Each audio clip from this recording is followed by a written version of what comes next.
Movie के start में हमें काइल नाम का एक लड़का दिखाया जाता है जो कि एक न्यूज एंकर का बेटा होता है। अब क्योंकि वो एक अमीर आदमी का बेटा था और गुड लुकिंग भी था, तो इसीलिए वो काफी प्राउडी और काफी सेल्फिश इंसान था। काइल अपने स्कूल के इलेक्शन जीत कर कमेटी प्रेसिडेंट बन जाता है, जहाँ पर वो सभी स्टूडेंट्स को स्पीच दे रहा होता है और वो उन स्टूडेंट्स को बुली भी करता है जो ज्यादा खूबसूरत यानी गुड लुकिंग नहीं होते। उनमें एक लड़की भी शामिल थी जिसका नाम कैंड्रा होता है। कैंड्रा जो कि कोई आम लड़की नहीं बल्कि एक विच होती है, वो जो फॉरेस्ट को छोड़कर यहाँ आई थी नॉर्मल बच्चों की तरह स्टडी करने के लिए। लेकिन ये बात काइल नहीं जानता था कि वो एक विच है। स्पीच देने के बाद जब काइल बाहर आता है तो वो देखता है कि कैंड्रा ने उसके पोस्टर्स खराब कर दिए हैं, और जब काइल कैंड्रा से इस बारे में पूछता है तो वो काइल को एक लड़की लिंडा से इंट्रोड्यूस करवाती है। लिंडा जो कि काइल की क्लासमेट थी, लेकिन साथ साथ वो उसे पसंद भी करती थी। लेकिन काइल 3 सालों में फर्स्ट टाइम उससे बात करता है। फिर नेक्स्ट डे काइल कैंड्रा से काफी माफी मांगता है उसे बुली करने पर। साथ साथ वो उसे पार्टी के लिए इनवाइट भी करता है, और तब कैंड्रा काइल को सेकंड चांस देते हुए पार्टी में चली जाती है। लेकिन काइल सुधरा नहीं था, बल्कि ये भी उसकी एक ट्रिक थी कैंड्रा को सबके सामने शर्मिंदा करने की। काइल पार्टी में सबके सामने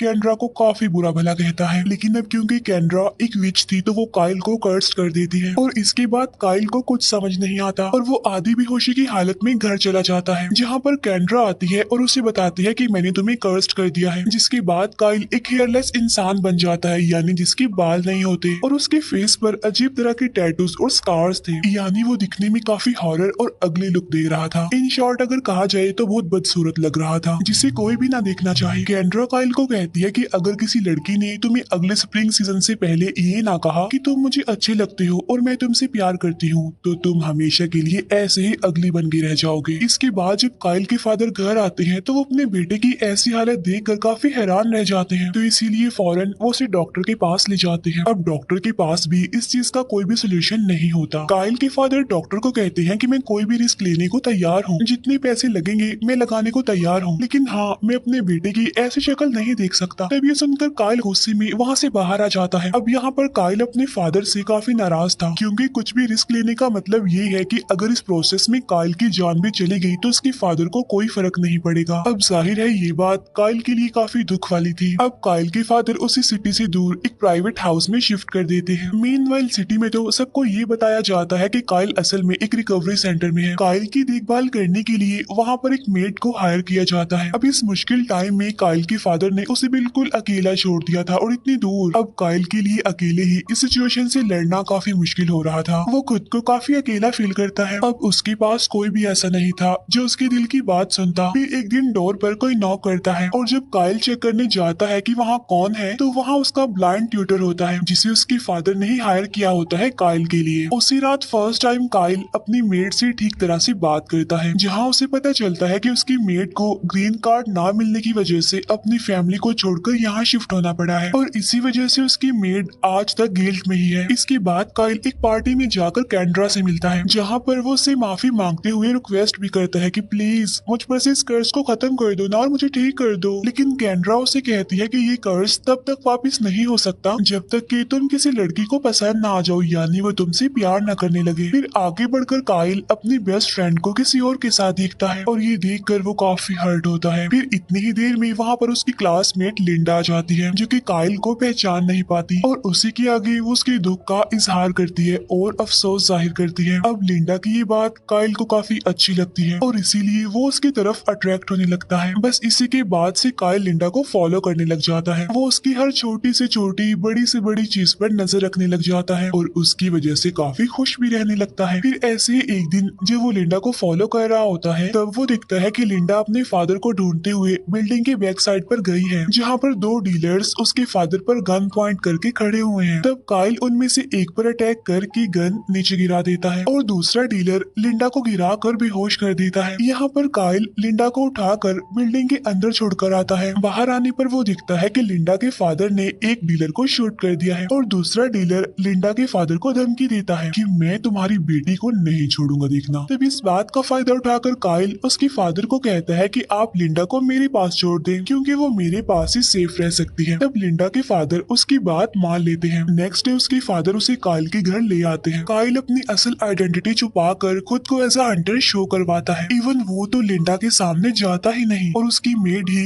लिंडा को रिसीव करती है। लिंडा अपने फादर पर गुस्सा करती है कि आप कैसे मुझे किसी अननोन पर्सन के पास अकेले छोड़कर जा रहे हैं। इसके बाद वो अपने फादर को गुड बाय बोले बगैर ही उन्हें वहाँ से जाने के लिए कहती है। फिर लिंडा काइल को आवाज लगाकर कहती है कि अगर तुमने मेरे करीब आने की जरा सी भी कोशिश की तो मैं तुम्हारा बहुत बुरा हाल करूंगी देखना। अब यहाँ पर डेफिनेटली वो उससे नफरत करती है। इसके बाद लिंडा खुद को एक रूम में बंद कर लेती है और काइल उसे इम्प्रेस करने में लग जाता है। वो उसके रूम के बाहर एक्सपेंसिव गिफ्ट्स रखने लग जाता है, लेकिन इसका लिंडा पर कोई असर नहीं होता। मींस वो इम्प्रेस नहीं होती। तब ये देखकर काइल की मेड उससे कहती है कि तुम्हें लिंडा को अंडरस्टैंड करने की जरूरत है क्योंकि वो बाकी लड़कियों जैसी बिल्कुल भी नहीं है। तब काइल अपनी मेड की बात मानते हुए लिंडा को जेलिस का एक कार्टन गिफ्ट करता है। साथ साथ वो लिंडा को उसकी फादर की तरफ से पॉजिटिव रहने के लिए कहता है। वो उसे समझाने की भी कोशिश करता है कि ये सब कुछ तुम्हारे फादर ने तुम्हारी बेहतरी के लिए ही किया है, तुम्हारी सेफ्टी के लिए। तब ये सुनने के बाद लिंडा थोड़ा काम डाउन हो जाती है, यानी रिलैक्स हो जाती है। साथ साथ वो जेलिस को भी एज अ गिफ्ट एक्सेप्ट कर लेती है। इसके बाद काइल लिंडा के लिए लव लेटर्स लिखना स्टार्ट कर देता है, लेकिन वो इस डर से उसे वो लेटर्स नहीं देता कि कहीं वो रिजेक्ट ना कर दे। इसके बाद काइल लिंडा को और ज्यादा इम्प्रेस करने के लिए खुद ही छत पर ग्रीन हाउस बनाने लग जाता है। अब क्योंकि काइल हमेशा से ही खुद को लिंडा से छुपाता है तो लिंडा को ये बात अच्छी नहीं लगती, उसे इरिटेशन होने लगती है। तब कोई भी रास्ता नजर ना आने पर काइल खुद को उसके सामने रिवील कर देता है। लेकिन काइल के लिए शॉकिंग बात ये थी कि लिंडा को उसका फेस बिल्कुल भी अगली नहीं लगता, बल्कि वो कहती है कि मैंने इससे भी कई ज्यादा वियर्ड फेसेस देख रखे हैं और तुम्हारी लुक्स में कोई खराबी नहीं है। तब ये सुनकर काइल के दिल में लिंडा की फीलिंग्स और ज्यादा बढ़ जाती हैं और फाइनली काइल ग्रीन हाउस भी कंप्लीट कर लेता है। और उसके लिए खुशी की बात ये होती है कि लिंडा को ग्रीन हाउस बहुत पसंद आता है। लेकिन मुसीबत की बात तो ये थी कि स्प्रिंग सीजन आने वाला था, लेकिन लिंडा अभी तक उसके लिए वो फीलिंग्स नहीं रखती जो काइल को उस कर्ज से आजाद करवा देगा। तब इस बात से परेशान होकर काइल लिंडा के पास जाता है और वो लिंडा से रिक्वेस्ट करता है कि बेशक तुम कर्ज खत्म मत करो, लेकिन प्लीज मुझे कुछ टाइम और दे दो। लेकिन कैंड्रा इस बात से भी इनकार कर देती है और वो उसके सामने एक ऑफर रखती है कि अगर लिंडा को तुम अच्छे लगने लगे, यानी उसे तुमसे प्यार हो गया, तो तुम्हें ठीक करने के साथ साथ मैं तुम्हारे ट्यूटर की आइज भी वापस दे दूंगी और तो और तुम्हारी मेट को भी ग्रीन कार्ड दिलवा दूंगी। इसके बाद लिंडा काइल को हंटर समझकर बताती है कि मुझे काइल बहुत पसंद था। तब काइल भी हंटर बनकर उसे इस बात के लिए कन्विंस करता है कि वो भी तुम्हें बहुत पसंद करता है, जिस पर लिंडा कहती है कि ये बात झूठ है और मैं इसे सीरियस नहीं लेती। इसके बाद काइल और लिंडा एक ट्रिप पर जाते हैं जहाँ पर काइल लिंडा के सामने अपनी फीलिंग्स का इजहार करता है, लेकिन लिंडा उसे ये कह देती है कि मैं तुम्हें सिर्फ अपना अच्छा फ्रेंड समझती हूँ, इससे ज्यादा कुछ नहीं। तभी लिंडा को कॉल आती है और उसे बताया जाता है कि उसके फादर हॉस्पिटल में हैं और जिस डीलर ने उसके फादर को धमकी दी थी वो भी जेल जा चुका है। इसके बाद लिंडा अपने फादर के पास जाने के लिए निकल जाती है और वो काइल के दिए हुए लेटर्स पढ़ने लगती है। इसके बाद वो काइल को कॉल करती है, लेकिन काइल का तो दिल टूट चुका था, वो काफी हर्ट था, इसीलिए वो उससे बात नहीं करता। फिर काइल उस मेड और ट्यूटर के फोर्स करने पर लिंडा से स्कूल में मिलने जाता है। वहाँ जाकर काइल लिंडा को शादी के लिए प्रपोज कर देता है, जिसके बाद लिंडा उसे कहती है कि तुम भी मुझे पसंद हो, लेकिन इसके बावजूद भी काइल की बॉडी में कोई चेंज नहीं होता। इसके बाद लिंडा वहाँ से जाने लगती है, जिससे काइल डिसअपॉइंट हो जाता है और अपसेट भी। लेकिन तभी लिंडा टर्न करती है और वो काइल को वो बात कह ही देती है जो काइल उसके मुंह से सुनना चाह रहा था, यानी कि तुम मुझे बहुत अच्छे भी लगते हो और मैं तुमसे बहुत प्यार करती हूँ। तब काइल खुश होते हुए स्कूल से बाहर आता है और मिरर में देखने लगता है, जो कि वापिस से अपनी असली हालत में आ गया था। फाइनली इतनी एफर्ट के बाद कर्ज खत्म हो गया था, जिस पर काइल बहुत खुश होता है और वो आगे बढ़ ही रहा होता है कि वहाँ पर लिंडा आ जाती है, जो काइल को इग्नोर करके हंटर को ढूंढने लग जाती है। तब काइल उसे समझाने की काफी कोशिश करता है कि मैं ही वो हंटर हूँ और कर्ज की वजह से मैं वैसा बन गया था और तुम्हारे प्यार ने मुझे फिर से पहले जैसा ही बना दिया, यानी लिंडा की वजह से ही उसका कर्ज खत्म हुआ है। लेकिन वो उसकी बातों को इग्नोर करके